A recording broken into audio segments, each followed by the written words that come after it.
வணக்கம். வாழ்க வளமுடன். அடிக்கடி பாண்டிச்சேரியில் முருகா தேட்டர் சிக்னலில் நிறைய நேரம் நிற்க வேண்டிய ஒரு சூழ்நிலை ஏற்படும். அப்படி அந்த சூழ்நிலையில் பல சிந்தனைகள் ஓடிட்டுருக்கும். குறிப்பாக அங்கே நிற்கும் நபர்களை, அவரோட ஹெல்த் கண்டிஷனை கொஞ்சம் வாட்ச் பண்ணுவேன்.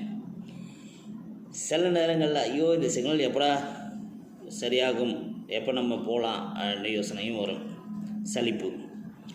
அந்த நேரங்களில் கவனத்தை நம்ம வேறு எங்கேயாவது திருப்பினோம்னா அந்த சலிப்பு உணர்வு வராமல் இருக்கும். சரி, இப்போ அந்த சிக்னல் தானே உங்களை நிறுத்தி வச்சுருக்குது. அந்த சிக்னல், டிராஃபிக் சிக்னலுங்கிற சிஸ்டம் எப்போ அறிமுகப்படுத்தப்பட்டது, யாரால் அறிமுகப்படுத்தப்பட்டது, எங்கே அறிமுகப்படுத்தப்பட்டது, இன்னும் என்றைக்காவது யோசித்தோம்னா அதுக்கான பதில் இன்றைய டெய்லி லேர்னிங்கிற தலைப்பில். முதலில் டிராஃபிக் சிக்னல் பொருத்தப்பட்டது லண்டனில் 1868.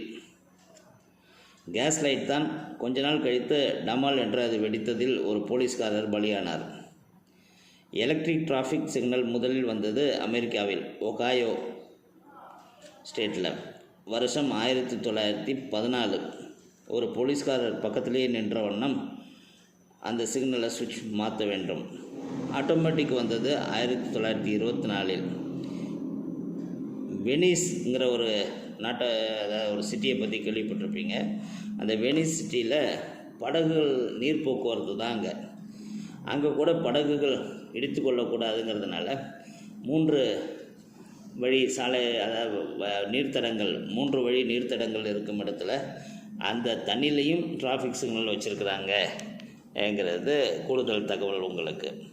இந்த மாதிரி நம்ம புதிதாக தெரிந்து கொள்ளும் செய்திகளை மற்றவர்களுக்கு சொல்லி செல்வோம். குறிப்பாக அடுத்த முறை உங்கள் பிள்ளைகளுடன் டிராஃபிக் சிக்னலில் நிற்கும் போது, இந்த டிராஃபிக் சிக்னல் சிஸ்டம்ங்கிறது லண்டனில் ஆரம்பித்தாங்க. அதுக்கப்புறம் எலக்ட்ரிக்கலில் ஆரம்பித்தது அமெரிக்காவில். அதுக்கப்புறம் ஆட்டோமேட்டிக் சிக்னல், இந்த மாதிரி ஆட்டோமேட்டிக் சிக்னல் ஆரம்பித்தது 1914. Electrical signal 1924.